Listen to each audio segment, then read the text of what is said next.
AliCamp 2024. Adrian Roselli, The Many Faces of Digital Accessibility. AliCamp 2024 is brought to you by our gold sponsors Intopia and ANZ, silver sponsor Canva, and Auslan sponsor SignHow. Hi, everybody. Thanks for having me here. What I like is I think I've been given a little bit of permission to break the rules a bit on being polite. It wouldn't be an AliCamp without that. It's vaguely alarming. To sort of qualify, my talk is The Many Faces of Accessibility. And I'm saying this because at some level, I kind of need to be nice about everything I'm doing here. I'm setting myself up, so bear with me a moment. The best part is I have already misplaced the thing I was going to use to time myself. Where'd I put my phone? It was in this pocket. Oh, There we go. I left it up here.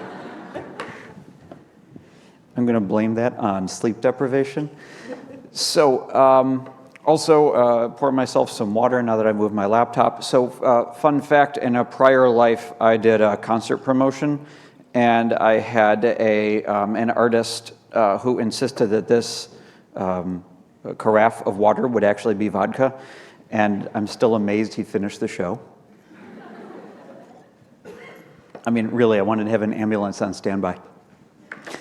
Okay, so thank you for welcoming me to Accessibility Camp, or I understand it's called AliCamp. I've been mispronouncing it all this time. So thank you for welcoming me here, and to Melbourne, and to Australia, and to the Southern Hemisphere, my first visit, and also to spring. When I left Buffalo, if you don't know where Buffalo is, don't worry. Alarming. When I left Buffalo, it was fall, and I understand it's still fall there. So they've made a terrible decision. There is a QR code on the screen that you can use to get to the slides. There is also a short URL at the bottom, which I will read out. It's rosel.li/A11ycamp24. That's rosel.li/A11ycamp24. So be warned, there's functionally no text in these slides. It's pictures. I will be describing the pictures as they come through. But if you follow along, you're just spoiling one or two pictures, I guess, down the road. That may or may not be funny. I don't know. We'll find out together, I guess. This morning, I'm going to talk about the many faces of accessibility. Specifically, I'm going to talk about the practitioners.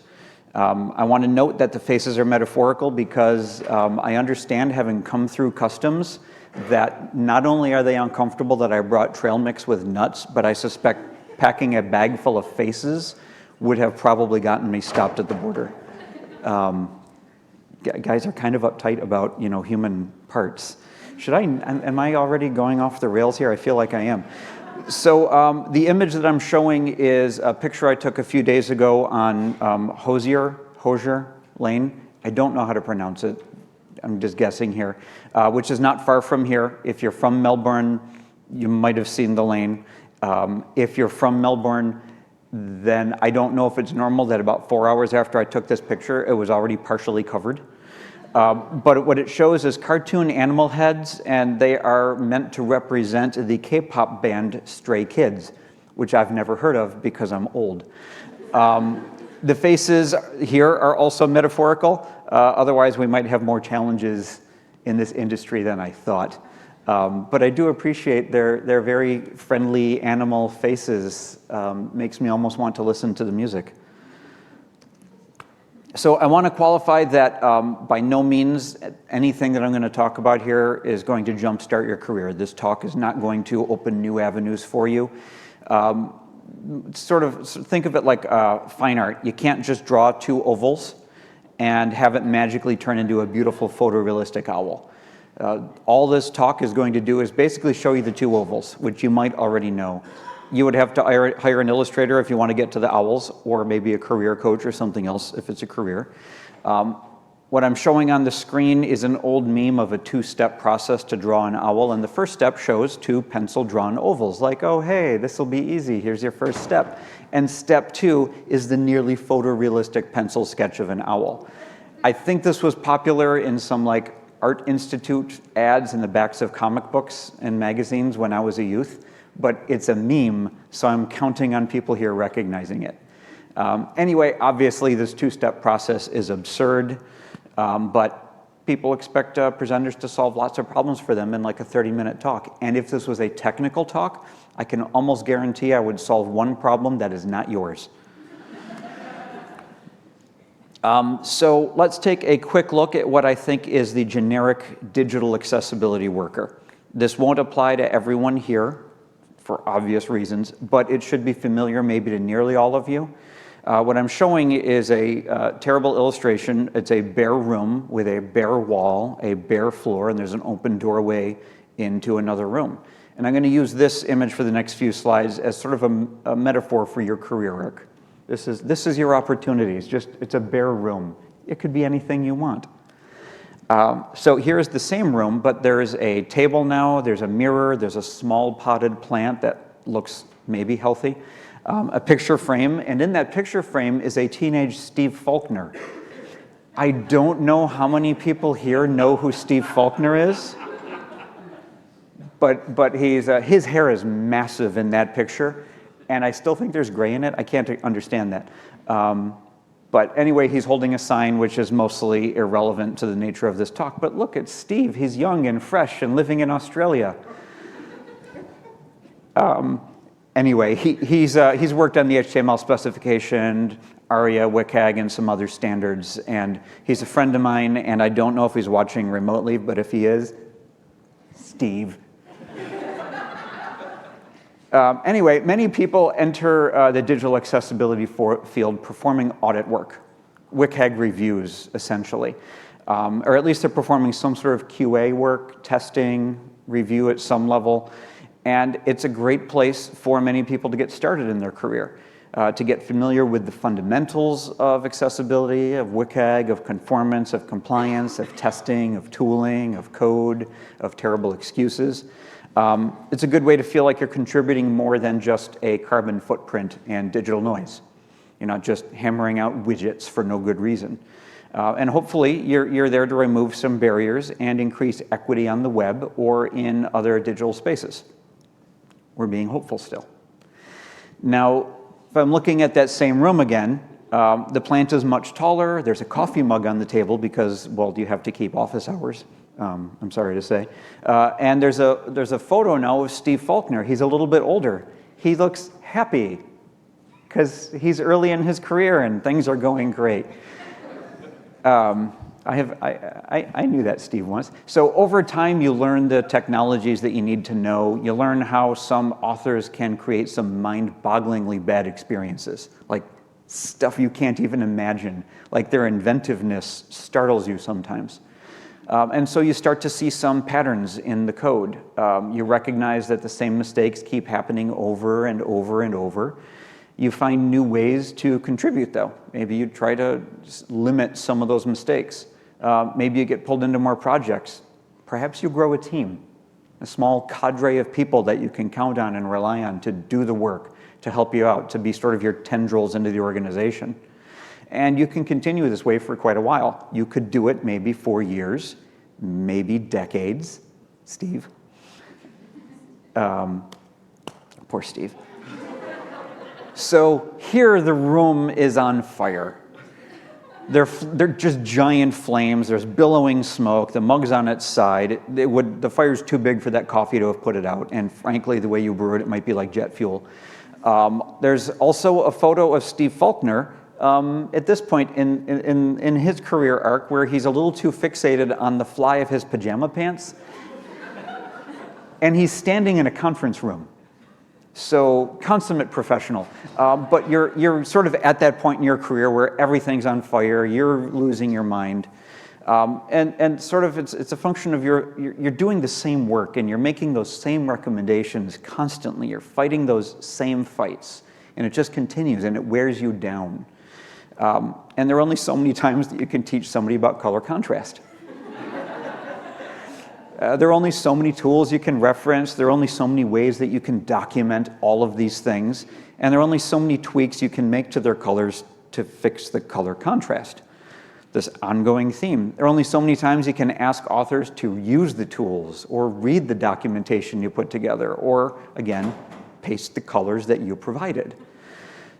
So this is where you can start to feel burnout. It's grinding you down, it's bearing down on you, you're starting to get tired, you're starting to get worn down.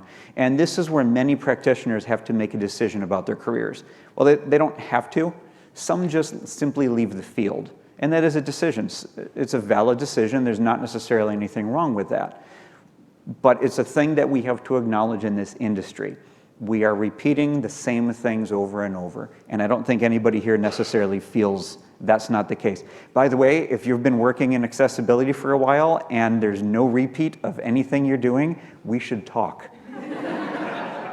I want to know where you live and what you're doing because, wow, it's like Fountain of Life, but for digital accessibility. So here's the room again. This is sort of the aftermath. The room is darker owing to smoke damage. You never quite get rid of the smoke damage. It has puddles on the floor. Somebody put out the fire. It didn't just go away on its own. The plant is dead. Actually, it's just a blackened husk. But the photo of Steve Faulkner, in this case, he's older. He's wiser. He looks oddly calm, almost serene. It could be CBD. I don't know. So you've met Steve. So, and there's a yellow mug sitting on the table. You know, it's bright, it's fresh. It's like, hey, we're starting a new day. Anyway, if you see yourself sort of taking this path toward burnout, I hope this talk is useful for you. I hope there's something you can get from it. The industry needs people focused on outcomes for humans. We can't afford to lose people who are trying to make things better for their fellow human. I'm not talking about WCAG, I'm not talking about audits, I'm talking about real outcomes, real people. If you're new to the industry though, and you haven't experienced this career arc yet, I'd like to think this talk is for you as well. Maybe you can not set fire to the room, I don't know. But the thing is, if you're new, fresh insights and energy are always needed.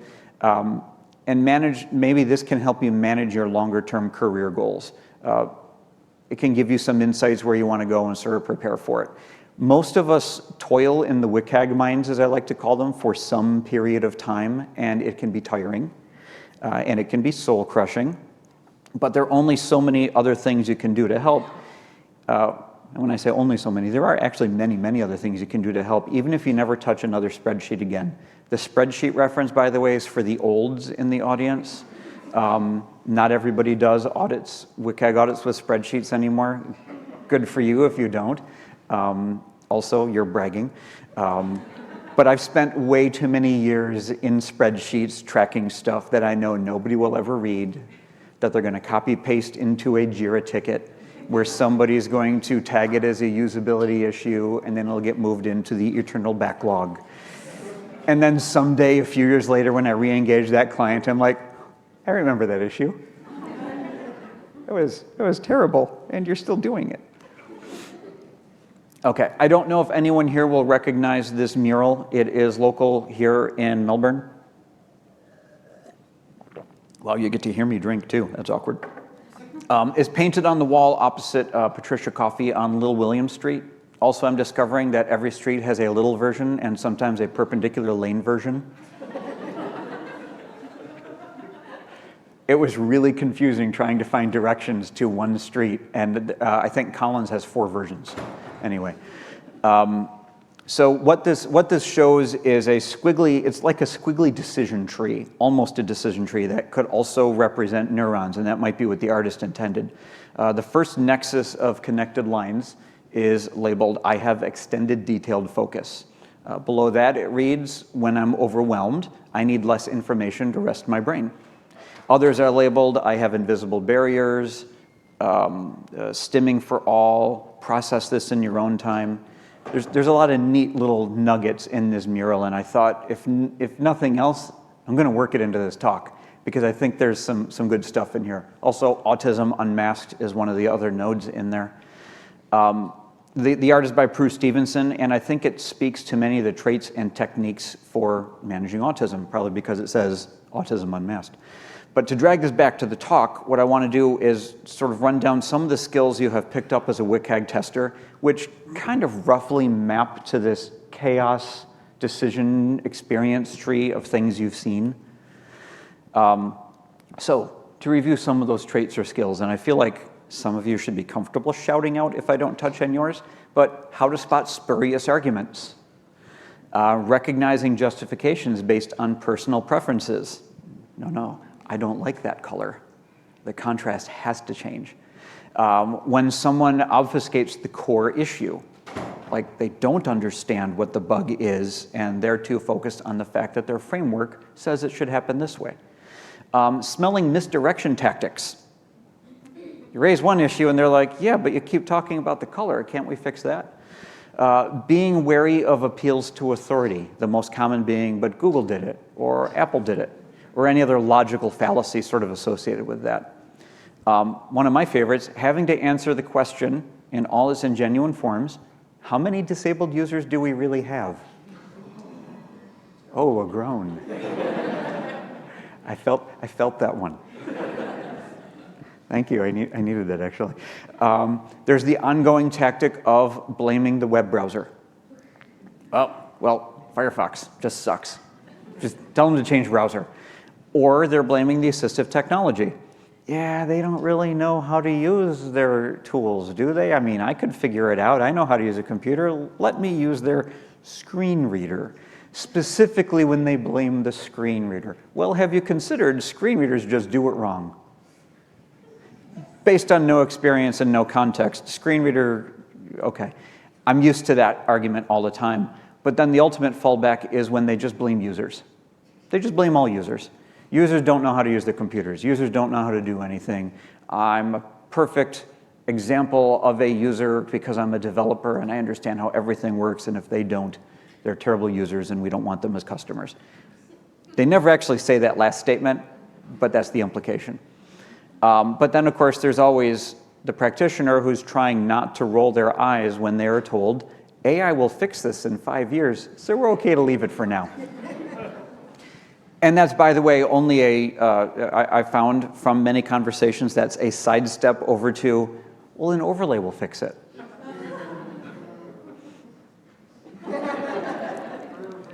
I'm a little glad for those groans as well. I don't know if many of you are aware, but I have had some personal experience with overlays. I'm getting the sense that some of you are aware of that. Okay, so I may be a little bit biased here. Just the tiniest little bit. Anyway, I have no perfect approaches here, as I may have mentioned before, but I'm going to run through some roles within an organization that may or may not be directly related to digital accessibility. This may speak to some of your interests, or it might speak to that college degree that you got but have never quite used. I don't know what I'm supposed to do with that either. This could also speak to the need to try something new. Branch out in your career a little bit.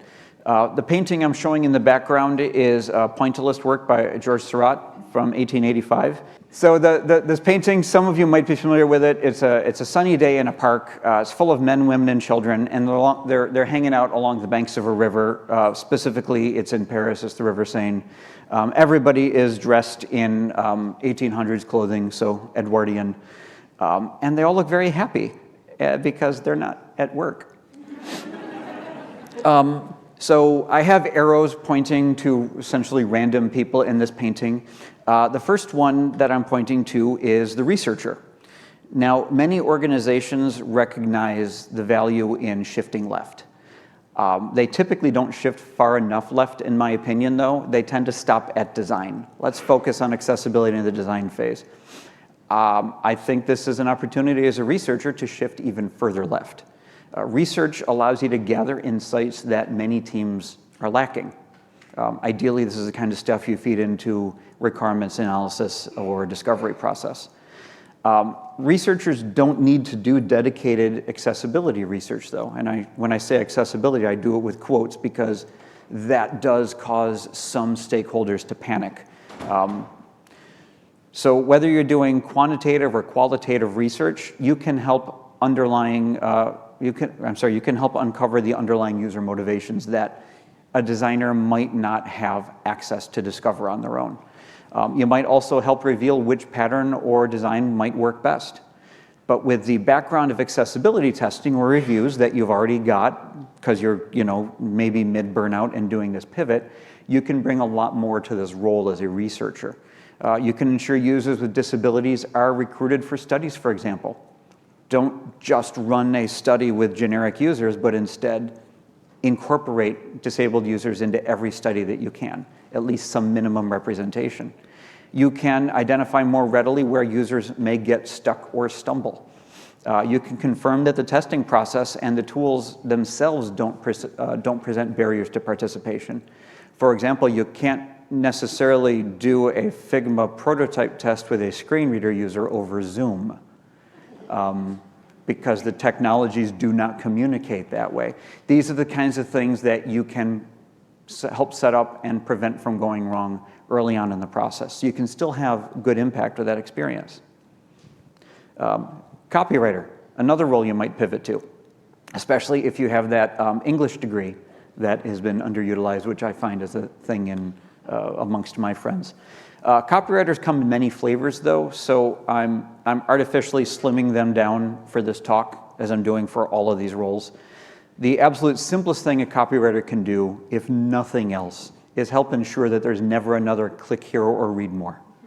Like, that's just such low-hanging fruit. Of course, a former tester or reviewer would already know this, so there's not really anything new there. But a copywriter can carry those skills into the role in many other ways. They can ensure appropriate or at least best guess reading level is used for all content. Maybe the researcher has told you what reading level you need, and as a copywriter, now you can target that. And if you don't have that, you can still use your experience and your skills to make that best judgment.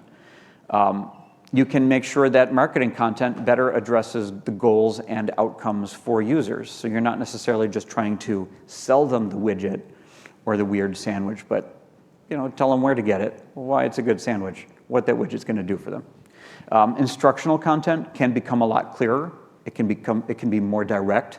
You can avoid adding stress to users who might already be in a pile of stress when they have to go through any required learning materials. Documentation can refer to controls or fields on a page by their accessible names while also visually describing them. So you can say things like, click the blue icon that's the picture of the cat, asking why you keep clicking it. But you can create more useful instructions that apply for everybody. Alternative text could be the lowest hanging fruit of this role, but alternative text is really an option. If nothing else, you can remind other authors of the need for support in their content management systems or within the frameworks. I am also thinking now sort of retroactively, if I had a copywriter's help with this slide deck, I probably would have used some fewer big words, maybe. Because in here I'm like, oh, incidentally, orthogonal. No. I don't know what I was thinking when I wrote that. My speaker notes are really just a suggestion, also a testament to me thinking I'm going to say all the words while I'm on stage. Designer, another role, which I've already referenced once. Becoming a designer feels like it might be straightforward simply because you can specify colors and contrast ratios. Solved it. We're done. Accessibility is over. But designers often define how an interface is going to function. They're literally implying, if not stating, the function, which controls the interface will contain, what flow it will impose on users. Maybe your role as a designer can ensure that there are accessibility annotations in all of your Figma documents, because it is my understanding that all designers are forced into Figma now. There might be a few exceptions, in which case, good for you. Hold the line. Perhaps you can download one of those many free annotation kits, by the way, and then customize it for your organization. And while in there, you can define some icons that are actually useful, that actually make sense, that don't look like a piece of toast or something. Okay. Maybe you can choose typefaces that don't have homoglyphs. So when the L and the I and the number 1 all look exactly the same. I'm using Atkinson Hyperlegible for my slides simply because they don't look the same. I hate homoglyphs, by the way. Wait, I shouldn't, that's very strong. I shouldn't say it that way. They're terrible. So after all, control over typography might be your second biggest contribution to any project.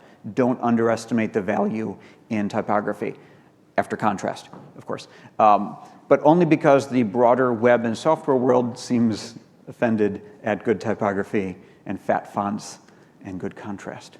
Okay, pivoting to developer, probably the easiest one that a lot of people think of automatically. And perhaps the best way to become a developer after being a tester is you've seen how all the code has been done wrong. Like, you've seen all the terrible things that happen. You've already got sort of an edge on a lot of other developers here. So with a background in accessibility testing, you have a unique insight into those novel methods of screwing it up. Your HTML, CSS, and ARIA skills might be well beyond anyone else on the development team as a result. They might be. And this is assuming you choose to learn JavaScript along with whatever is the currently popular programming language or whatever is the hip new framework the kids are using. So even if you move strictly into back-end development, nothing else, your prior skills can still come into play. If you're building databases, your opportunity to build data structures can contain things like fields for localized strings. The same strings that you might also be stuffing into those ARIA labels that I wish you wouldn't use on your pages. Or fields for image alternative text. Or a one-to-many relationship for the alternative text, because one image isn't necessarily going to have the same alternative text throughout every use in every context. And then creating localized versions of that. And if it feels like I'm being awfully specific here, that's because I have had this fight repeatedly building data structures for clients to recognize that this is information that you do need to contain in order to build a robust, accessible application that end users access. And they're like, we don't need alt text. We have a toast icon. Sales. Here's a hard pivot, one you might not necessarily think of. And to the chagrin of some folks, I am lumping DevRel, developer relations, into this category. And there's one folk in particular I'm thinking of who's going to be very angry with me that I did this. But he's in Buffalo. Literally half a world away. So one thing you could do is you could just tell your bosses that all of your sales prospects are asking for WCAG. They're not going to know. You could also advocate for accessibility guarantees as a market differentiator, and I speak from experience on this. It is a great way to set yourself apart regardless of what kind of work your firm does. This is not the same fake guarantee that you might hear from organizations that sort of demonize disabled users to sell you quick fix solutions. The implication is I'm talking about overlays? Okay. I don't know if that was clear enough. Thought it'd be overt. Anyway, writing these guarantees into your marketing materials, into your point of sale, into your trade show signage, these are all ways that you can normalize this as a conversation, as a topic, as a thing to do, just as a matter of course of doing business. Your employer has to be able to back this up. Sounds like it could be a bit tricky, but one thing that I have noticed is that sales folks will make promises to secure a sale that even if the company wasn't doing it, well, we sold it, now we got to do it. You could conceivably go down that path. You can make some of these guarantees and you can help move the needle on what accessibility work your organization is going to do. So feature development, resource allocation can come from those efforts. Yeah, I was going to do another snark at overlays, but I feel like you all know where I stand. I know, it's just so easy. Anyway, one of the other benefits is some organizations will have a WCAG ringer on staff. You know, the one who knows technically correct is the best kind of correct and is going to argue with you ad nauseum about whether 131 really means tables always have to, you're like, fine, guy, let me roll out my sales guy who's done WCAG. Like, have that conversation. And now you can have a meaningful and valuable conversation with them, and that organization might be less likely to dismiss you when you are in that role doing sales. And you might even be in a better position to identify other sales opportunities within that particular organization because they've shown some interest. Project manager. Project managers in many organizations are in a unique position to help direct traffic, which means they can help prioritize features and bugs and other random issues. And as a PM, you could institute rules for enforcing how accessibility bugs are treated. You have a little bit of leverage there. Even if you cannot create the rules, you can certainly influence where items end up in that flow. Whether you do waterfall as agile, or you just do waterfall, or wagile, I think was the one I heard in the workshop yesterday, you can prevent issues from landing in that everlasting backlog, the one that nobody ever looks at again, that they take one last glance before they quit the job. You could tag issues as accessibility issues. That tag might not exist where you are. Create it and start tagging them because you recognize them. Rather, the cool PMs, I understand, are tagging them as A11Y issues. Alley issues? Is that how we're pronouncing it? Okay. If your team uses points, then perhaps you can help them avoid underpointing issues. Also, I've never seen points work in practice, but that's just my career as a consultant. I don't have to live it every day. You might recognize that the recurrent bug that no one else can figure out is simpler or more difficult than they've actually allocated time to do it. Maybe it's a pattern you've seen again and again and again, and now you have some control in deciding how it gets addressed. Product owner. As a product owner, you could potentially have control over not just the product that you oversee, but you can influence other products in the organization. By being awesome, of course. You can make WCAG conformance a requirement. You could be the first product in your organization to do that. You can ensure that that conformance is recorded for marketing, sales, procurement, and many more roles and responsibilities. And you can, as I said, set that standard for the other products because you're awesome. This leading by example, I think, is undervalued in organizations. I don't think enough people are willing to take that step out to do it. And I think product owners, at least from my experience consulting, are in a unique position to really set apart their products and what it can do. What you end up doing, if nothing else, is you're normalizing the expectation that products must be accessible. You're demonstrating that you can oversee this thing and it will be successful. You can break that expectation as well that making something accessible increases costs. Because you have some experience and you have your background in this, you can wrangle that better than others might be able to. You'll need the right team. That's always going to be something that you might not have control over, but you can potentially help organize that team. You can make requests. You can get the people that you want and maybe avoid some of those most common pitfalls. Purchaser.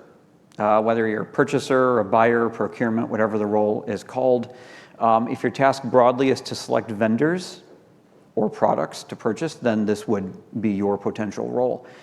With your experience, you can better position yourself to identify if the ACR or the VPAT is a lie. It is. If you're unfamiliar, a VPAT is a voluntary product accessibility template that companies fill out that self-attest, even if they hire a third party, self-attest how accessible their thing is. And the output of a VPAT is an accessibility conformance report, or ACR. If that's new information to you, cool, I was useful. If it wasn't, thank you for sitting through that. While it might sound, this sounds like lingo, but it's also the only insight you might get into a company and how they approach accessibility, whether or not they take it seriously, how they might lie about it.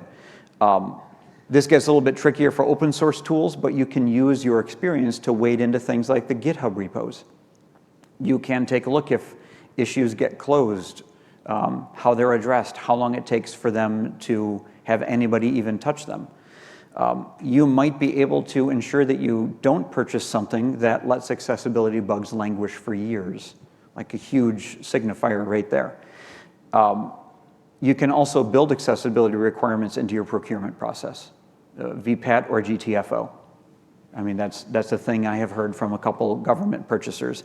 I don't know if they actually say that to their bosses, but I understand it kind of works. Build it into the contracts. Build a clawback clause into the contracts. Like, you've made this guarantee, and if you didn't meet it, we're taking money back and kicking you in the shins on the way out.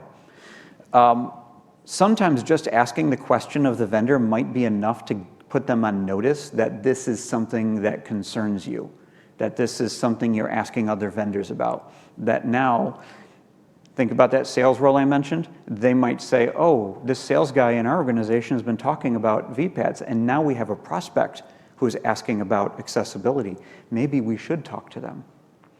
So you can sort of see where these can stack over time, and maybe you start to have a larger impact on the industry. Trainer. Experience in a subject is, of course, ideal for trainers. I have had trainers train WCAG who don't know WCAG, and it is painful because there is no nice way to stand up in the middle of the room and be like, you're so wrong. I'm sorry, just give me my money. I'm gonna go hang out. Anyone else come along? Yeah. Anyway, I don't speak about motorcycle repair or Zen.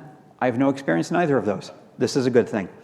But you don't need to be a dedicated accessibility trainer. I'm not saying that you have to go straight in and train accessibility or WCAG or any of that, but you can create content that includes accessibility tips, that includes some best practices, that always has this as an underlying theme. You could teach WCAG or other standards or laws. That's an option as well. You can work the fundamentals of accessibility into all of your other coursework, though. If you end up training only on subjects that have nothing to do with accessibility or digital technologies, you can still use those skills that you developed in that prior career. If nothing else, make sure that the training courses and materials are accessible, because once you've done audits, you can't unsee things. You can't. It's painful. Remember I mentioned before I used to do concert promotion and the vodka and the other things? I can't go to concerts still because I see when the follow spot operator missed his cue. And if that means nothing to you, good. So whether you're cleaning up contrast, recurring theme, embedding captions, the skills that you've developed can still be valuable. You can still put them to work. You can also train the trainers. You can help them understand how to make their content more accessible, which can then become internal training standards. And ideally, those could lead to a more inclusive workplace. We're again looking at outcomes for your fellow human. Teachers. Many practitioners recall that their formal education included very little, if anything, about accessibility. Like nobody took WCAG 101, as far as I know. Computer science majors tend to have little education in the fundamentals of HTML or CSS, and the same is true for design students. There are many other higher ed programs that teach future professionals how to build or use software or web technologies, but there's a need for curricula that teach the basics of accessibility. Broadly, it doesn't exist. You could decide to head into academia. You could teach accessibility, or you can teach other things and still fold accessibility into those.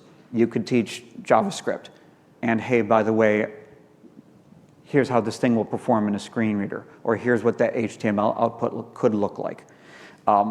If nothing else, your only contribution might be just making the curriculum more accessible to students with disabilities, and that's a win. I'm going to get that 5-minute warning shortly, aren't I? In 1 minute. I can do math. So I've left a few out. I've definitely left a few out. You could become the W3C rep for your organization. You could lead a support team and help anybody who calls in needing help, and especially those with disabilities. There are a lot of other opportunities, and I've skipped a bunch of things. If you decide that you want to level up in corporate speak and climb the ladder a bit, there are some other roles that you could do. And I'm going to jump right into them and skip a few notes. I am going to note this is a 1901 painting by Edmund Leighton, and it shows a man in chainmail with his head down. He's kneeling on a stone floor while a young woman with a crown rests the flat of a sword on his right shoulder. Essentially, he's being knighted. Chief Accessibility Officer. The arrow is pointing at the queen or princess. A chief accessibility officer might be your ultimate goal. As the C-level executive in an organization, you drive its accessibility goals and its priorities. You don't have to spend decades working as a reviewer to get there, of course. I feel like there's more in that laughter, and I want to know, but I'm not going to. So one of the roles that I've talked about before can be a path to get to that chief accessibility officer. And having practical experience with how an organization addresses accessibility across the responsibilities could be key to achieving that role. It also bears a lot more responsibility, power, responsibility, Spider-Man, Uncle Ben thing. And you might be the one expected to respond to every complaint and deal with any bad press. There's a risk there, of course. But this seems like a small price for the overwhelming good you can have within and outside the organization. Now, as for the person kneeling who's being knighted, I've marked them consultant. Have I mentioned my consulting career? Consultants come in many sizes. I'm on the small side, I think. I don't know. I could be taller. You can take the talents you've developed and you can sell them as an independent expert, as a hired gun, essentially. It could be a solo developer, a solo trainer, some other role. You could pursue a career as an outsourced chief accessibility officer, helping organizations set up entire programs and set processes in place, and then hire the right people, including your potential permanent replacement. And then move on to the next engagement, which, by the way, is incredibly satisfying. Like, done, see ya. Like, it's kind of a good, rewarding feeling, especially since you can come back and do more work with them. It might also feel like you're back to having those same fights and doing the same work over and over again, but as an independent consultant, you can at least choose those clients and those projects and only engage those who are serious about improving. I had built a slide in for audience participation, but I've only got 3 minutes left. And I'm not going to do that to all of you. But I do have this portrait. It's a self-portrait by Joseph Ducrot. He's looking back at the viewer. He's got a really weird smile, and he's pointing at them. Creepy guy. I think this became a meme for a while, but we're just skipping right over this because now that I look at it, it's actually unsettling.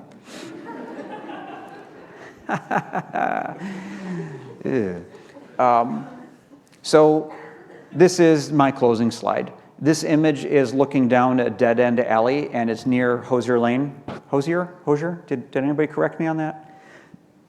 Nobody's going to. Cool. The wall at the end of the alley is painted with the word, giant block letters, end. I thought it would be appropriate to use a slide, from the area. I'm glad I got here a few days early and experienced all the lanes, not really, and all the cafes, still working on it. Anyway, as I said before, I know that this talk is not changing anyone's career trajectory. You're not going to walk out of here and say to yourself, that's it, I'm quitting, I'm doing this other thing tomorrow.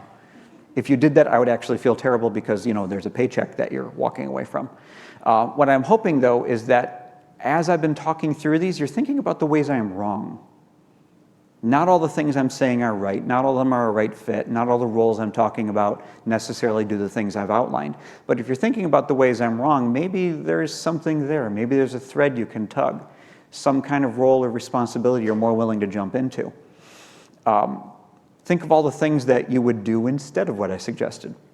So even if you're happy where you are now in your current role, maybe you'll start to mull over what you'll be doing in 5, 10, 15, 20 years, and so on. And you can start to pick projects or join teams or hop on calls that all could help direct your career toward those longer-term interests that you have. I'd like to note that you have a great set of talks today, and I'm hoping that you pick something up from all of them.